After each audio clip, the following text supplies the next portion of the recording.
This weekend, I want to spend it as surrounded by books as much as I can. I'm going to share with you my winter TBR. I've got a little book haul to share with you.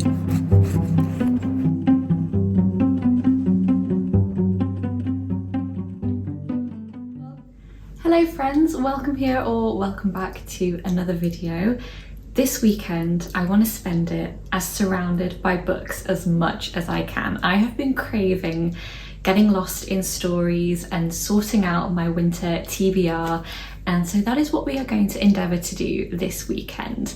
Let me pop my tea down whilst I tell you the plan. So I have lots of bookish related things that I would like to do in the next couple of days, but today I am going to share with you my winter TBR, which is not extensive, but there are a good probably 6 or 7 books on my list that I would like to read before March, or before the kind of middle of March. That's when I think spring is starting, and I feel like I am quite a seasonal reader. At this time of year in the winter, I love cozy reads. I love a lot of fantasy, things that I can like escape into, and I also like things with a bit more mystery and intrigue, or possibly even like a gothic overtone. And then I also like to sprinkle in a couple of non-fiction reads, especially at the beginning of the new year. It's just nice to feel like you're learning something new, or something that you really care about. You're like learning more information about it. So I'm going to talk you through my winter TBR in just a few minutes, but first thing I would like to do today is to do some baking. So I have a couple of bananas which are so far gone, they really need to be used. So I'm going to make some banana bread, and I also thought I would make a simmer pot, which I haven't done ever, I think, but I feel like I have the perfect ingredients to do it. So I have leftover from Christmas some dried pine, which I thought I could pop in. I'm about to have a little satsuma or clementine, I'm not quite sure, but a little orange as a snack, so I thought I'd put the peel in there. And then I also have some frozen cranberries in the freezer, and I can pop in some cinnamon and a star anise, and then the whole house is going to smell amazing and wintry and lovely whilst we talk through all the books that I plan to read this winter. It is currently about -2 degrees Celsius outside, so it is the perfect weather, the perfect excuse as well to stay inside, curled up and cozy, bake a lovely sweet treat and talk about some books. So I have just made myself a cup of tea, and I'm inviting you to do the same as we begin today's video. Without further ado, let's head to the kitchen to bake some banana bread.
banana bread is smelling absolutely delicious. I've just popped it in the oven about 5-10 minutes ago, and already the whole flat smells incredible. It smells of that amazing wintry fruity simmer pot, and then also banana bread on top. It's just divine. But it does mean that whilst we wait for the banana bread to cook, I am going to talk to you finally about some books. So I think I'm going to start with some non-fiction. I've only got 2.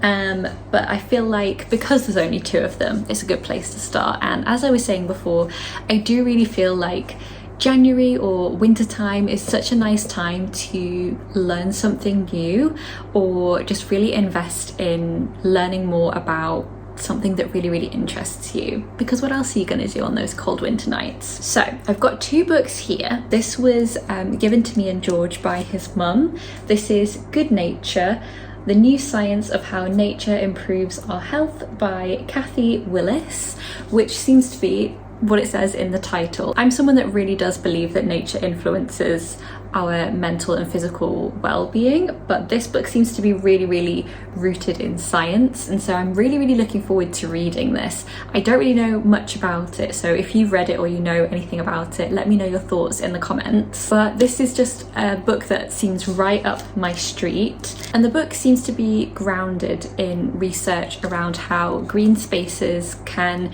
improve our overall health, whether that's longevity or our mood. And I think it's going to be full of some really helpful, simple, practical tips which we can implement into our daily lives. So I'm really looking forward to picking this up and reading it. My other non-fiction book is also in that kind of better life, best self kind of category, and this is one I was given for Christmas by my mum. This is The Little Book of Luca, I think, by Mike Viking. This is the Danish word for happiness, I believe, so I'm really sorry if I've got that pronunciation completely wrong, but I really enjoyed reading The Little Book of Hugo and My Hugo Home last year by this author, and I just love these little books that you can just like dip in and out of. It seems like it's full of lots of research, but it's like a properly cozy read. It's something that is hopefully going to give some insight into just making the most of every day. And if it's anything like his other books, I think it's going to be full of really beautiful photography as well. It always has these really sweet illustrations the whole way through, and obviously the cover is so lovely. So I'm really excited to dip into this throughout the winter season. I don't think this is one that I'm just gonna sit down and read in the way that I might do with a book like this. So these are my 2 non-fiction books for winter time. Moving on then to some fiction books. So the first one I'm going to mention before I forget, because it's one that I need to request from the library. I do not have a physical copy in my possession, and that is A Curse for True Love by Stephanie Garber, which is the 3rd book in the Once Upon a Broken Heart trilogy, I think. It follows our protagonist Evangeline Fox, who is this really wonderful girl who is kind of taken from her humdrum life and thrown into this completely other world where there are fates that are vying for her attention. There's magic, there's this whole kind of aristocracy as well. It's hard to explain now that I'm trying to think off the top of my head, but most of all I remember that I really enjoyed this book. It's a really low stakes romantasy book, and it's exactly the kind of book that I love to read at this time of year. Something that's just uplifting and that's full of like girl power, has a bit of romance, is full of magic and whimsy. I read the other 2 books last year and thoroughly enjoyed them, but just something about it feels kind of wintry, kind of like fairy tale-esque. So I've been saving the final book to read as we enter into the winter season, because this is a season that I tend to struggle with, kind of just, I suppose, the dimming light at all times as I'm talking. The sun is literally setting, so it's a book that I've been really looking forward to reading. And you'll notice that as I go through the rest of these books, I have a few more fantasy books on the agenda. The next of which is the 2nd book in the Court of Thorns and Roses series, which is A Court of Mist and Fury. I will leave a link to a reading vlog that I did of A Court of Thorns and Roses. It's a book that is very much a guilty pleasure book. Was it the most incredible writing? No. Is it the most incredible characters? Also no, but something about it was just so addictive. And so again, I've been saving this to have a little bit of a guilty pleasure book to look forward to, something that is low stakes and honestly quite silly, but is full of girl power and also fairies. So really looking forward to picking this up, and I'm not expecting amazing things from this. I'm just hoping to have a really good time, to have an enjoyable experience reading. Now, I am expecting a little bit more from this next book. This is a book that I have been wanting and waiting to read for years, and the reason it's taken me so long is because it's another chunky book. But over the last few years I have been working to get over my big book phobia, and I truly think that winter is the best time to do this because it is the perfect season to be just curled up reading by candlelight with a hot drink and a sweet treat, which I'm about to do in a second. And so I finally feel like this is the year I want to approach this book. And the book, of course, is The Name of the Wind by Patrick Rothfuss.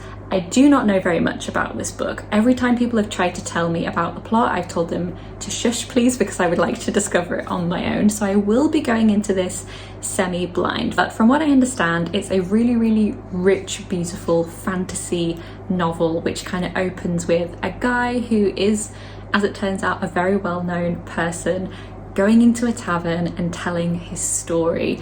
And that sounds like the perfect premise for a cozy winter's night. So I am really, really looking forward to reading this, and I'm thinking I may do a reading vlog of this. I know so many people have already read it, so that might be really boring, but if that's something that you would be interested in watching, then let me know and I will do my best to accommodate that. I also have ambitions to read some more Brandon Sanderson this year. I've only read one book by Brandon Sanderson, which was Tress of the Emerald Sea, which I thought was so charming and wonderful. And my partner George is a huge Brandon Sanderson fan and has been working his way through the very last installment of the Stormlight Archives, I believe, which I know a lot of people have been waiting for a long time. But again, as I said, I've been working through my big book phobia, and all of his books seem to be humongous. But this year is the year that I want to start my Brandon Sanderson reading journey. So I need to do a bit more research. I'm not sure whether I should start with Mistborn or Stormlight Archives. I'm getting mixed messages, so I'm going to do a bit more research, but maybe I will save that for springtime. I do seem to have given myself quite the chunky reading list for the time being. And then lastly on my list is a book that I think I may have mentioned in my autumn book TBR. Can't quite remember if I filmed that or not, but it is The Skeleton Key by Erin Kelly. I didn't get around to reading this in the autumn time. I kept finding more and more books that I prioritized instead, but one of my New Year's resolutions, I suppose, is to read my way through the books that I already have in my possession, which is quite a lot, and especially now that I live with George and we've kind of combined our library stash together, that's a lot of books that I have access to, and there's quite a few that I really want to get around to reading. But this is one I didn't get quite round to reading in 2024. It seems to be a dual timeline story, which I always really, really enjoy. And one of them follows 50 years ago, a guy called Frank Churcher, who seems to have written a book that makes his family's fortune. It's called The Golden Bones. It was written as a fairy tale and a treasure map, but it quickly turned into a dangerous obsession for a cult of readers who were desperate to find the missing puzzle piece. And it turns out that this book and sort of the fame that it brought the family has torn this family apart years down the line. It then seems that a huge secret is revealed when the family get together at a reunion to celebrate an initial publication date, I think. And I'm thinking that this might be almost in the crime drama genre. It seems very mysterious, possibly with a little bit of a gothic undertone, and I really like this idea of kind of drawing from the past. So I truly don't really know what to expect from this, and I will admit that I was drawn in by the cover. I think it's so beautiful. That's upside down. The spine too has this really lovely design on it, so that is the last book for now, I think, that is on my TBR. I'm not doing very well at holding this book the right way around, am I? So there we have a very nice stack of books to get started with in January, February, and going into March as well. And now that I look at it, it's also really quite green, which I don't mind at all. So I need to pick a book. I have just finished the last one I was reading, and I am gonna sit down and have a slice of that amazing smelling banana bread when it comes out the oven. I'm gonna make myself a fresh cup of tea, and I'm gonna start reading. And I just have to decide from this amazing selection of books which one I want to start the year with.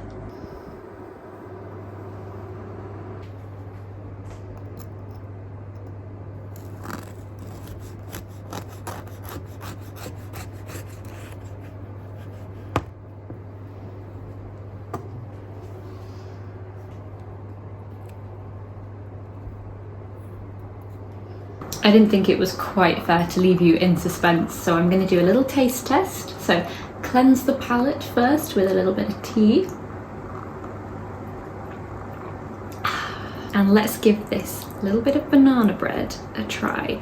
The crust of this is so nice, it's really crisp. Let's give it a taste. As suspected, it's not too sweet. If you don't like super sweet cakes, definitely use brown sugar and don't use quite as much of it. But this could definitely take other things as well. I wondered about adding some pecans that we have into it, or some pumpkin seeds would be really good in this as well. But I wanted to try the recipe as it was, so maybe next time. And it would also, of course, be incredibly delicious with some dark chocolate chips. So I'm gonna have a little reading break, enjoy this delicious treat that I've just made myself, and I've decided to start the month reading A Court of Mist and Fury. It just seems like the easiest book to start with. It doesn't seem like it's going to be too plot heavy, and I've already read the first book in this series, so I already have an understanding kind of the world and the characters, so I can hopefully just dive right back into it. So that is me sorted for the remainder of this evening, or at least definitely until George gets home. So I'm going to enjoy cozying up with a book and some delicious treats.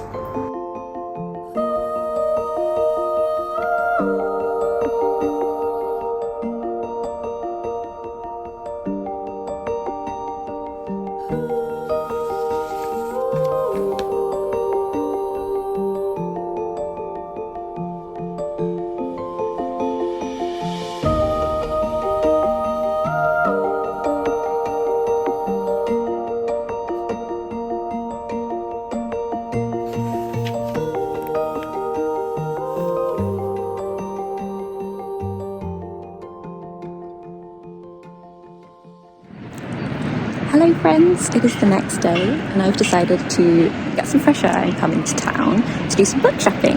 I hope it's not too noisy. I am filming outside, but this seems a good spot to stop and talk to you.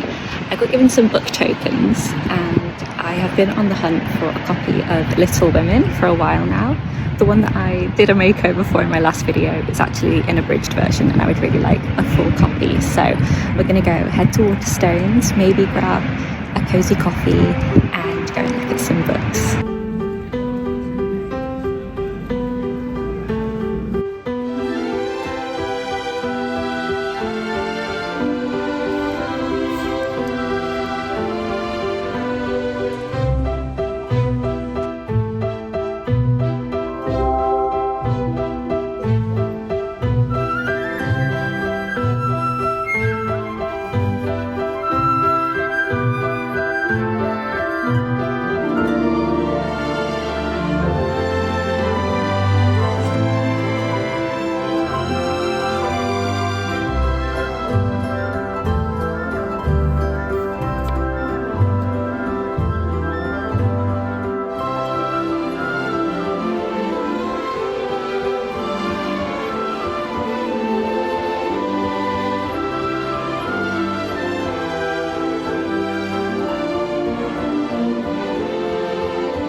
home again now, friends. I've just made myself a rather decadent hot chocolate. I'm scared to tip it to show you because I put 3 marshmallows in there and they have all melted into the most incredible ooey gooey mess. So, oh, that's good, but that's very, very hot. I'm gonna enjoy that in a second. So I'm not entirely sure how much you heard me say when I stopped to talk to you in the park, because I haven't had a chance to review the footage just yet. But my intention today was to head into town and go to Waterstones because I had some book tokens or book vouchers to use. I actually got them for my birthday, which was in July, and I just never got around to using them. So I thought, it's a new year, it's time to use them. And I had a specific book in mind that I was looking for, which was a full edition of Little Women. So I previously said, but I'm not sure if it has come up in the clip, that I do have a copy of Little Women, but it's an abridged version. It's not the full text. So I was on the hunt for a really, really lovely edition of Little Women, and there were so many good ones to choose from, but the one that I've been eyeing up for a while and the one that I decided to go with is in this bag here. So as you can see, I've got a little book haul to share with you, and it is very small. It's 2 books, but I'm really excited to show you them nonetheless. So I think it's only right that I start with the copy of Little Women, and this is the Puffin in Bloom edition, which has been out for a while, and when it was first released I thought they were absolutely stunning. I mean, just look at that foiled lettering and the beautiful illustrations. The spine is so gorgeous, which I suppose is the bit that you're most likely to see on the shelf. This is the edition I got. It looks really big, but it's just because it's like a children's copy, I think, so the text inside is a little bit bigger. And I guess Little Women is quite a long text anyway, but I am absolutely thrilled with this, and I managed to get a little bit of money off as well because there's a little bit of damage on the corner there, but it doesn't matter to me. I think this is absolutely stunning, and I'm so excited to have it in my collection and to continue reading it, because I finished reading the entire Little Women book that I already had, but obviously it's about half of the book, so I can start reading the next half now because I can remember what chapter it ended on. So I'm so, so, so happy with this one. I think I might need to turn another light on. I think that's a little bit better. So moving on to the second book, and also the last book. This is a book that I've been eyeing up since October, November time, and there's a whole series of these for every single season, but they had this one out at the moment, which is A Poem for Every Winter Day, edited by Ali Asiri.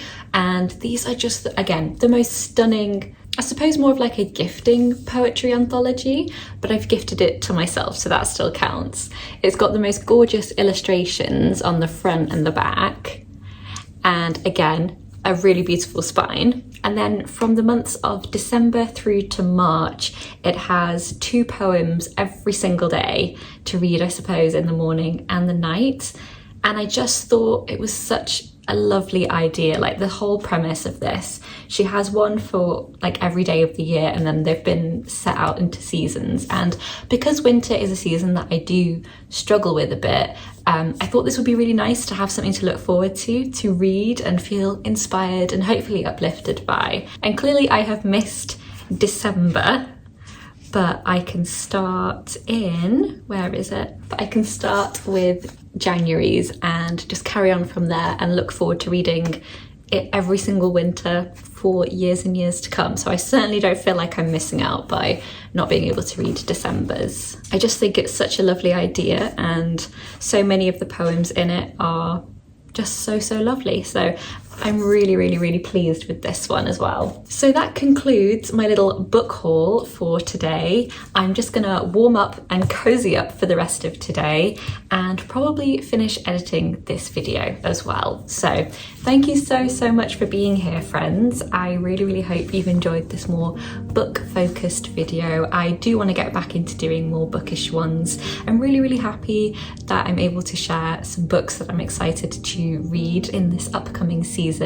And please let me know, one, if you've read any of the books that I'm talking about, and what you thought of them, and 2, any books that you are specifically looking forward to reading in the upcoming winter months. One of the ones that I forgot to mention was, and purely because I've completely forgotten the name of it, but it's the new book by Sangu Mandana. I think it's released later in January. I'm not 100% sure, but I'm sure that will be making its way onto my TBR as well. So anyway, I hope you've enjoyed today's video, friends. Take care, and I will see you very soon in another one. Goodbye.